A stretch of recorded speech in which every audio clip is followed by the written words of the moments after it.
It's the 17th. Hey, Emily Claire McFarland, how are you doing this morning, girl? Today is the 17th of April, 2019, and I want to welcome you into my presence today. So glad you could make it. Thanks for showing up and being a part of my life. So the title of today's video is When the Tooth Fairy Came, What Did I Usually Get?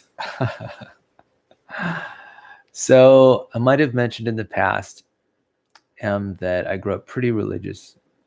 I grew up as a Jehovah's Witness, and my parents were focused on that worldview. And I've spoken in the past about the good things and less good things about it. And so the question of the tooth fairy, I think, is fairly interesting.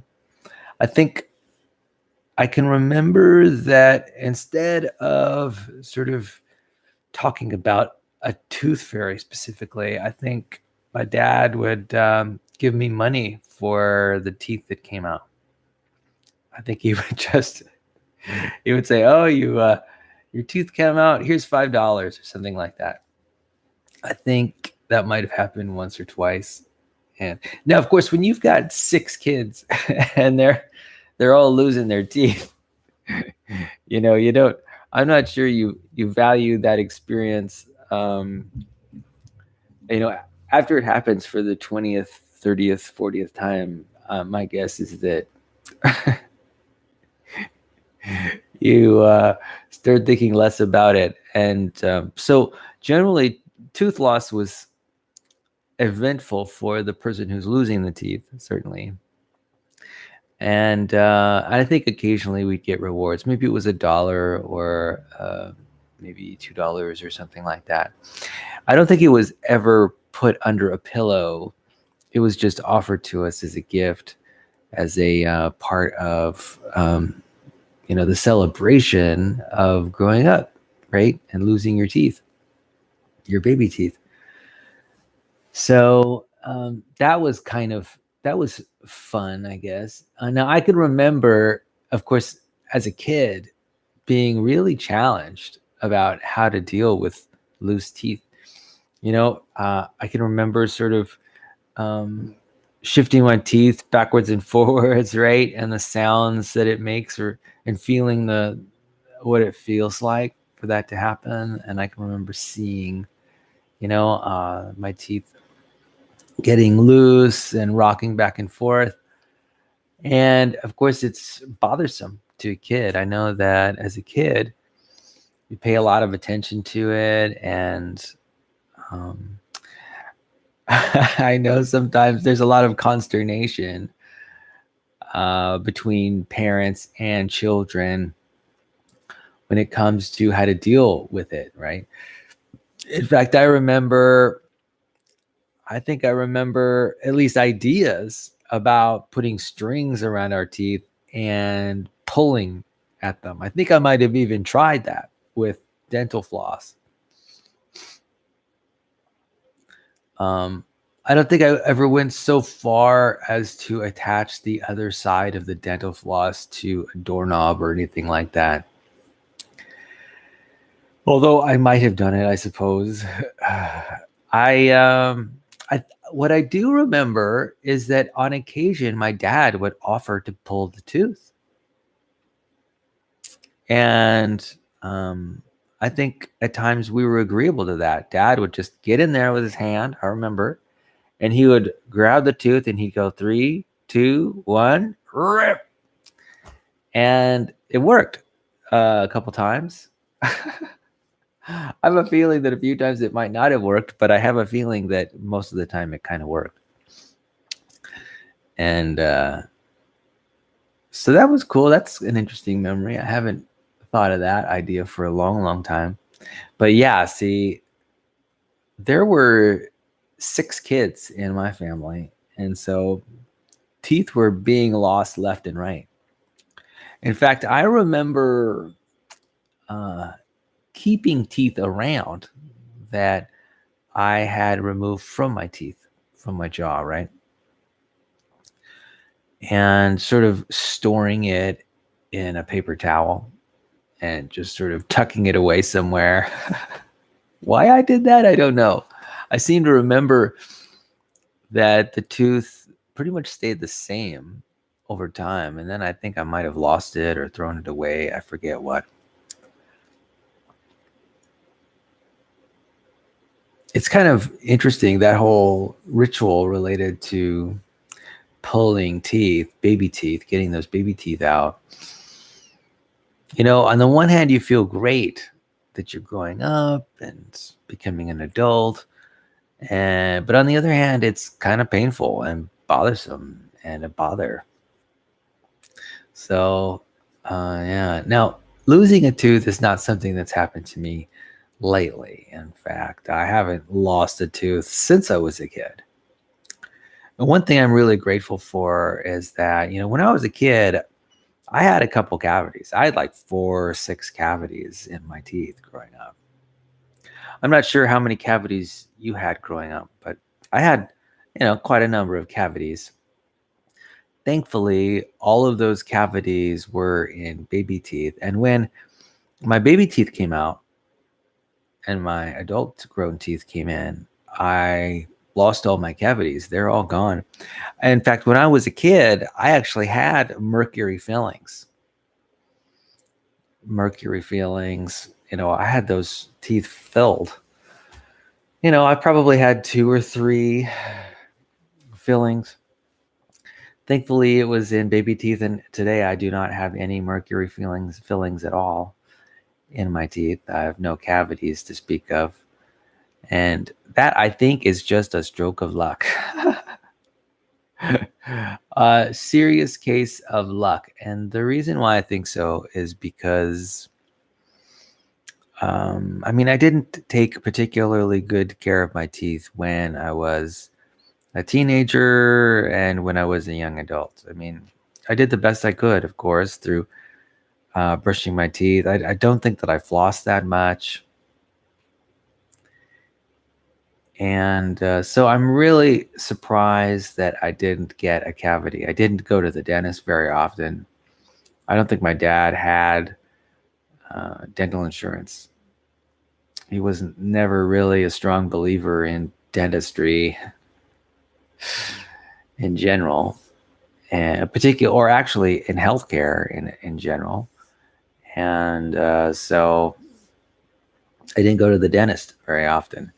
In fact, Emily, I think you ought to feel fairly grateful for the fact that you go to the dentist every 6 months as a kid.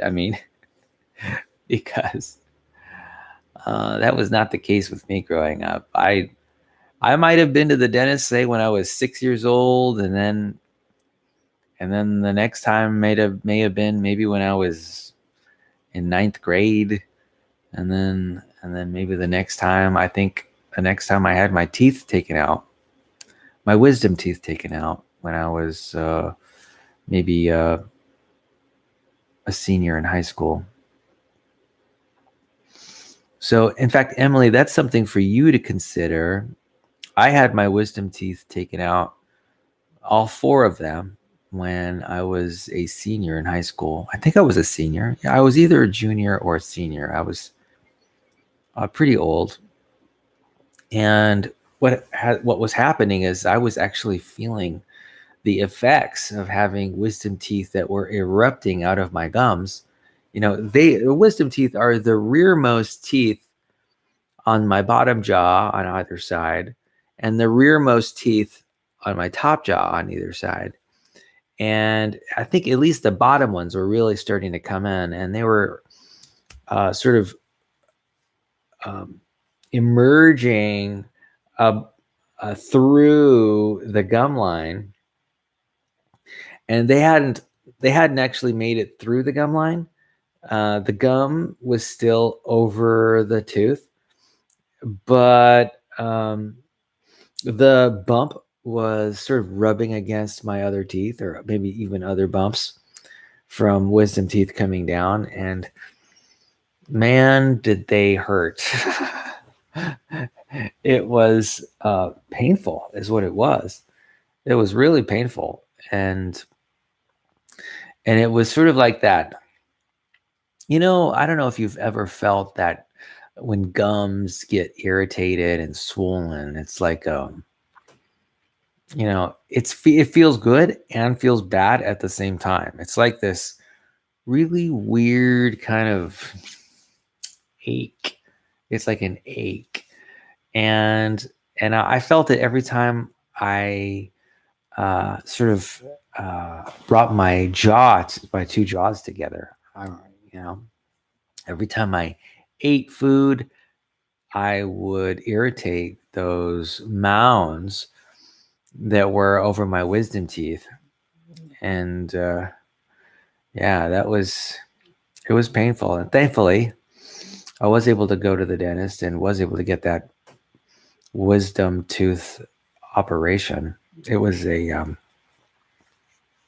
is it? An outpatient operation, which means that, I would walk into the office and then have the operation and then walk out. In fact, I vividly remember when I had my wisdom teeth taken out. I remember aspects of the dental office. I remember aspects of the being in the chair, and it might have been just because, I don't think I visited a dentist very often. I wasn't afraid of the dentist at all, that's for sure. So I can remember getting knocked out. I was unconscious with an anesthetic when I had the surgery to remove my wisdom teeth. And I remember them distinctly putting the gas mask over my mouth and nose. I remember them asking me to count down by sevens from 100 or something like that, or maybe it was just count down from 10 to 0, and I was out. And then almost immediately I woke up again, which was great. And I remember after the surgery having a fairly sore jaw, and I can remember that there was some very tiny work that was done. What I noticed was that the gums in the back had been sliced open and the wisdom teeth extracted. Both, two on the bottom and two on the top. And then I noticed too that those gums those incisions were sewn shut with these sutures. And I recall, first of all, also getting a prescription for some kind of painkiller. I think I only used it a few times. In fact, I remember feeling distinctly the pain for a good day or two, maybe 3 days. It was pretty painful. But then after a while, the pain subsided and things began to get to normal. So, now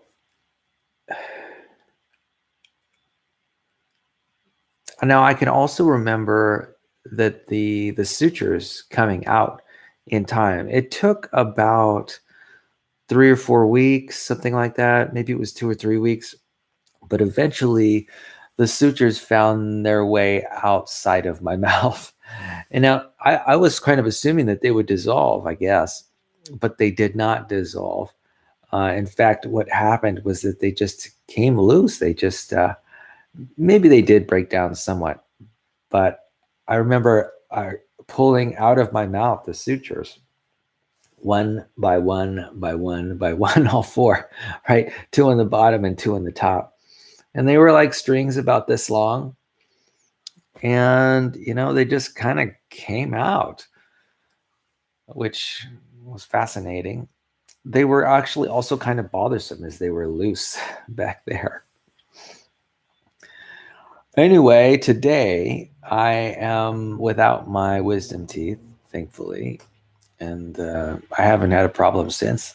I'm really thankful that I was able to take whatever painkillers they gave me and I did not become addicted to them. Today, with the opioid crisis and problems related to drug addiction from painkillers that, we in America are really struggling with right now. Um, I'm glad that I didn't have that problem in the past.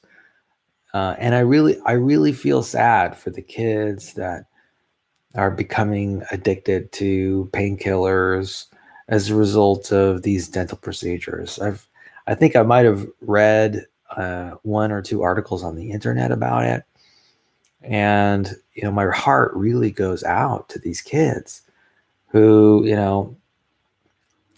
have maybe they break a leg or they have some kind of surgery, and these painkillers become a real problem for them. I mean, having an addiction of that sort, I just can't imagine how unfortunate it is for those kids. And so, Emily, I have advice for you, and that is to, pay very strict attention to the painkillers and try to have as many or as few painkillers as possible. Try to use as few as possible. And also try to use painkillers that don't have any potential for addiction. I think that's really critical. And I think it's probably, it's important enough to talk to your doctor about and, have them ensure that they're giving you a prescription that doesn't have any strongly addictive properties.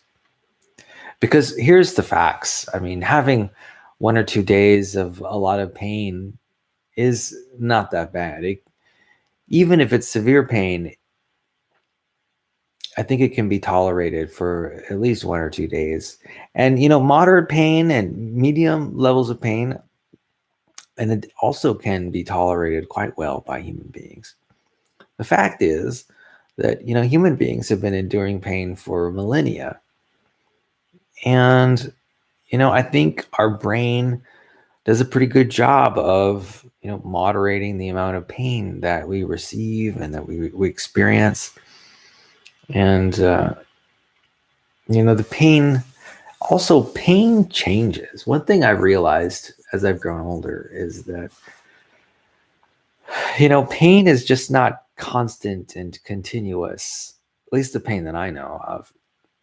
All the pain that I've ever experienced has been intermittent. There are periods of high levels of pain and periods of low levels of pain for the same injury. Can I explain it? No, I'm not quite sure why there are these fluctuations in pain level over time. But one thing for sure is that, all the pain that I've experienced throughout my life has been trivial compared to, actually, I have had a number of painful experiences, but really the most painful experiences I've ever had have been problems with emotional pain. Physical pain has not been an issue, but emotional pain has. In fact, what I find interesting is that when people think about pain, it's their fears about pain, which seem to me worse than the actual pain itself, almost 100% of the time. In fact, I think it's these fears, these unrealistic or irrational fears about having pain, which I think has in part brought about the opioid crisis. There's this fear of pain in the medical community, and even particularly among patients. And I think that drives people to be a little bit too cautious. For example, I had eye surgery about 6 months ago. Maybe it was almost about a year ago. And before the surgery, it was just some retinal laser therapy, retinal laser surgery. Before the surgery, I was given an injection with a painkiller directly into my eyeball. Actually, I think it was in the sclera of my eyeball. So I had this needle, literally a needle injecting painkillers into my eyeball. You might think, Miguel, how do you do that? I still don't know how it happened. but let me tell you, I'll tell you one thing, that the painkiller and the after effects of the painkiller was worse than the actual surgery itself. I've actually had this retinal laser eye surgery twice, and I had it in one eye without an anesthetic and in a second eye with an anesthetic. And I can tell you hands down that the surgery without the anesthetic was better. I recovered a lot faster. I enjoyed the surgery a lot more. if one could say that one could enjoy surgery, I enjoyed it a lot more. And, you know, I don't want this kind of surgery again with anesthetic. I much prefer it without anesthetic. I much prefer the mild pain for a little bit of time, and then having relatively symptom-free recovery period. Yeah. So yeah, these anesthetics are big business. And you know what? I think it's great that we have them. It's fantastic that we have them. And it's also good if they can be applied when it's necessary for them to be applied. But in all other cases, when it's rather unnecessary, I think they can be a problem and a burden. Yeah. In fact, if I ever get this retinal laser eye surgery again, I'm definitely requesting that I receive no painkillers, because that's the way to go, man. Let me tell you. Yeah. So, yeah, I think, like I mentioned, I think that people are a little bit, I think they exaggerate some of the problems with pain. If only we did a better job at measuring pain. I like the 1 to 10 level of pain measure, that subjective measure.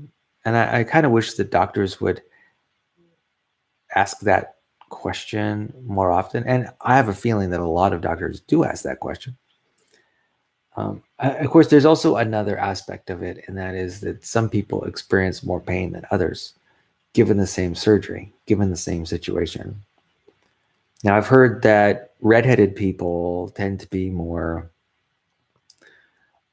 sensitive to pain. And in fact, I know that I personally am more sensitive to pain, say, than Sheila, your mom, is. In fact, I have a distinct memory of your mom and I at Los Osos State Park, which is near Guadalupe. We visited there one time, and we were crossing a stream barefoot together. And, we had taken off our shoes, and we were walking across the stream. And there were pebbles and rocks at the base of the stream, naturally. And I can remember the difference between your mom and I in terms of how we experienced the, say, discomfort of walking on, I think they were rather sharp pebbles. My reaction was a lot more expressive and verbal. My emotional reaction was definitely more, how should I say? My emotional expressions were there. I had them, whereas your mom was, rather nonchalant about the whole affair. And, for me, it was rather uncomfortable to be walking on those sharp rocks. And for her, I'm sure it was the same amount of discomfort, but she definitely did not respond to pain. I think your mom responds to pain in a rather nonchalant way. And I wish I could be that way. But I think I tend to be somewhat, I think it might be just a psychological sort of psychological personality disposition. I'm almost certain that we're feeling the same levels of discomfort and pain. It's just that I happen to be a little bit more expressive when it comes to feeling that discomfort. It's more natural for me to talk about what's bothering me. And, you know, it's just, we have just different dispositions, different personalities as when it comes to physical discomfort. I tend to cry out. Yeah, though I'll tell you what, I have been making attempts to put a lid on it, in the hopes of sort of making me tougher, right?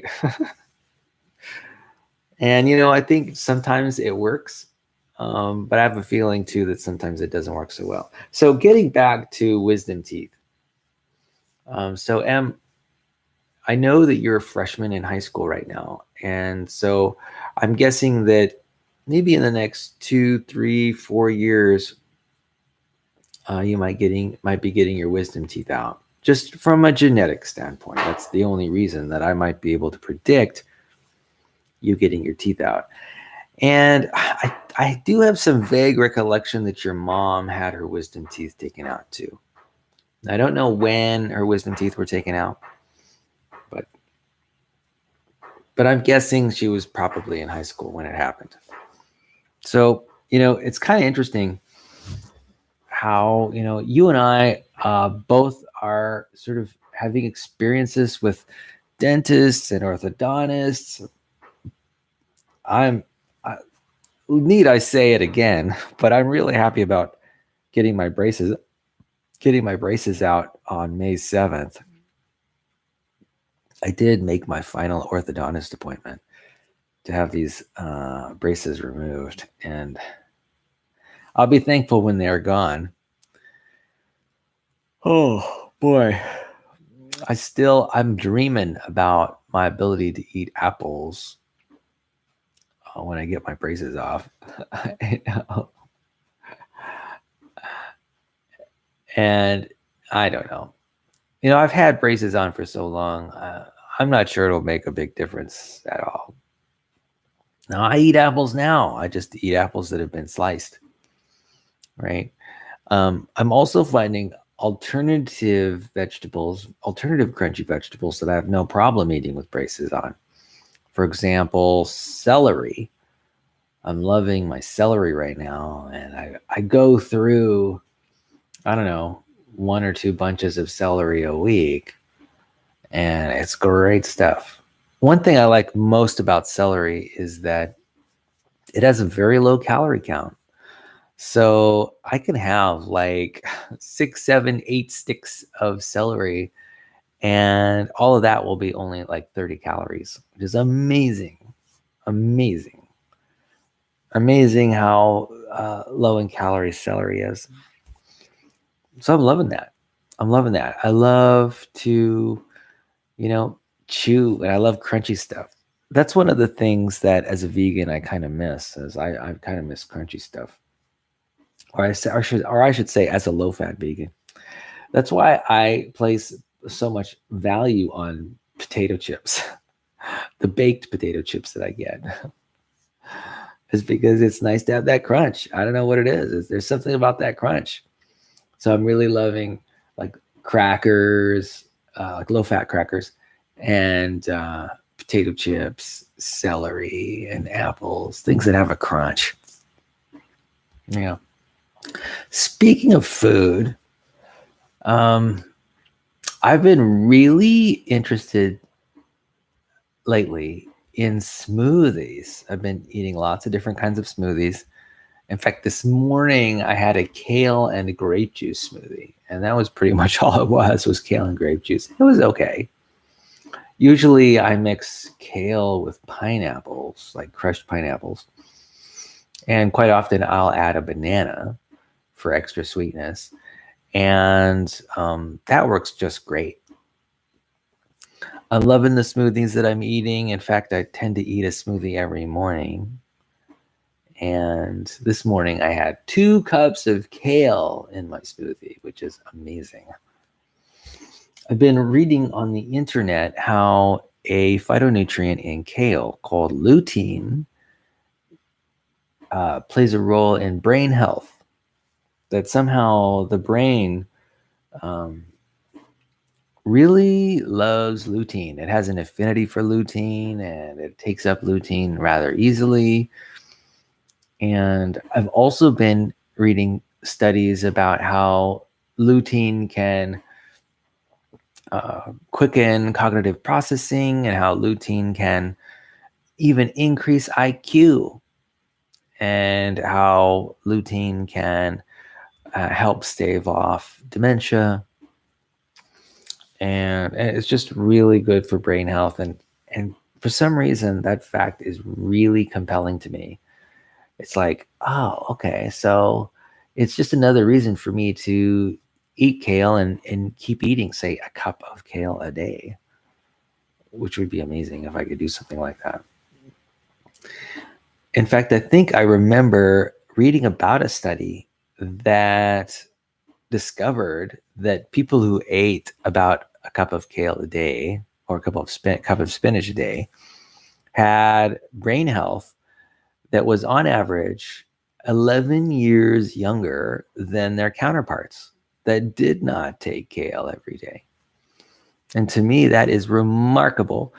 You know, I'm always thinking to myself how much better my life would be if I were just a little smarter.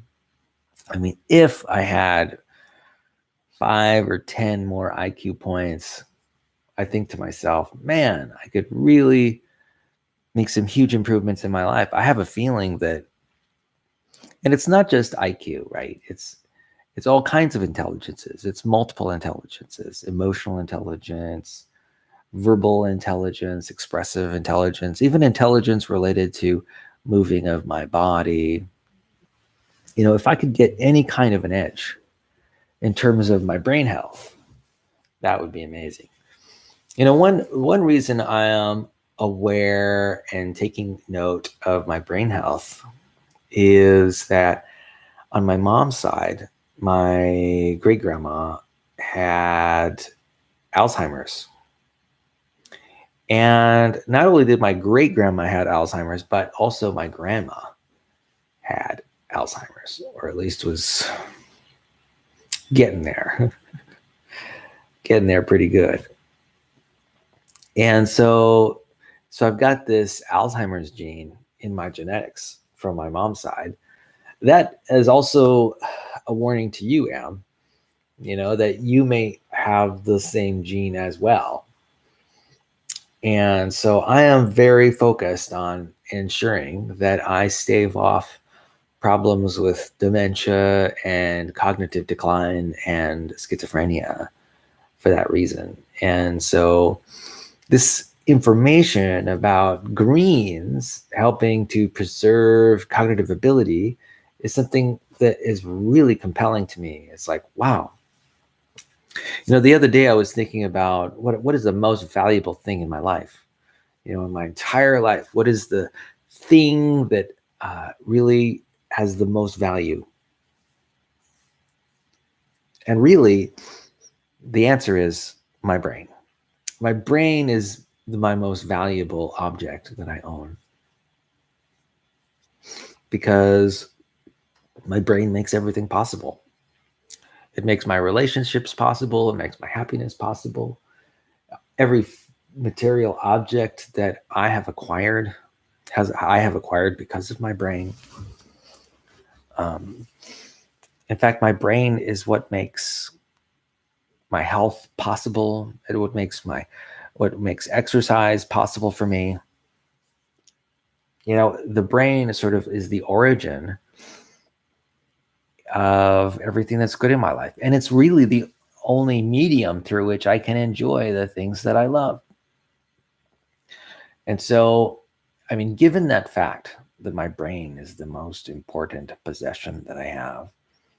You know, it only makes sense for me to protect and preserve my brain, to nurture it and develop it, and to, you know, focus on ensuring that its value is increased over time.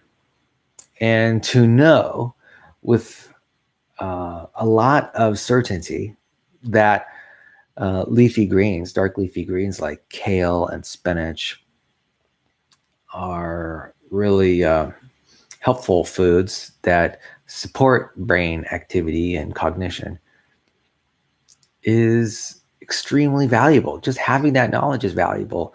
And beyond that, having the willingness and the motivation to consume green leafy vegetables on a regular basis, which I do. I have that motivation.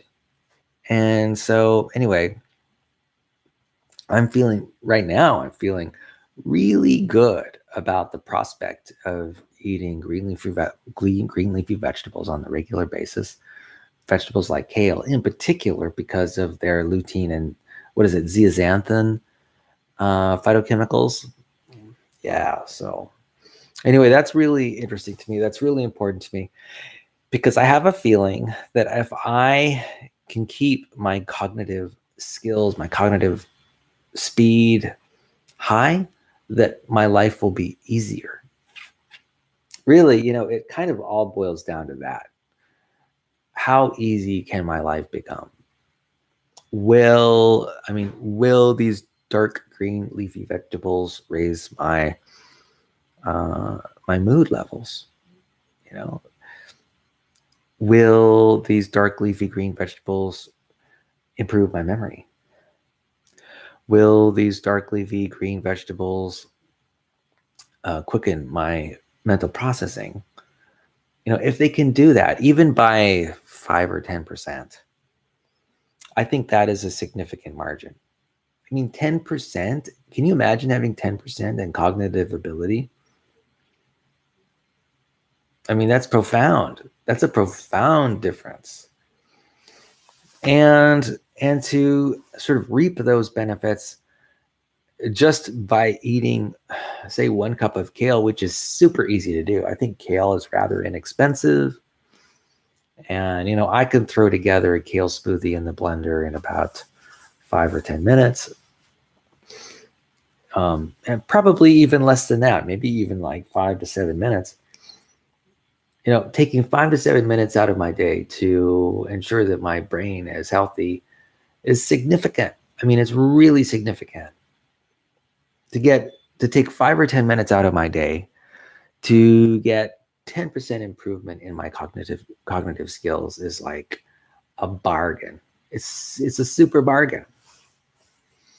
Anyway, that's something that's been on my mind lately, and I'm glad that the possibility is there. You know, I'm always looking for ways to improve.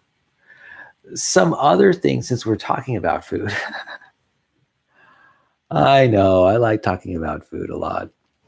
I eat it every day. One thing I've really been enjoying is sweet potatoes. I'm loving the convenience of sweet potatoes. So what I do is I do like batch processing at the beginning of the week, like every Sunday or something. I'll pick up 3 bags of sweet potatoes. That's right, 3 whole bags of sweet potatoes. I don't know how many pounds in each bag. I'm guessing like 3 to 4, maybe even 5 pounds in each bag. So a lot of pounds of sweet potatoes.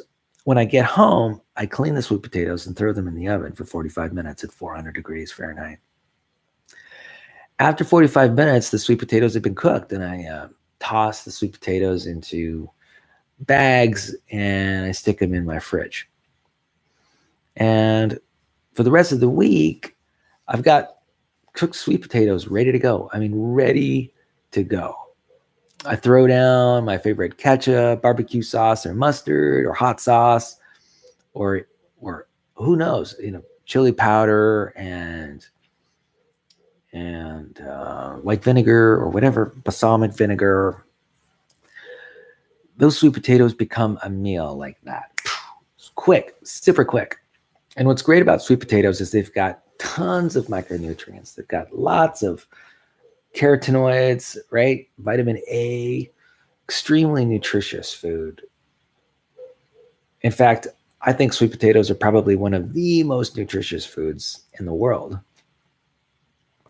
So I'm really glad to have access to lots of sweet potatoes and then have the willingness to eat sweet potatoes. Now, here's the reason I like to eat sweet potatoes. It's because I've read clinical studies about sweet potatoes being eaten by the Okinawans.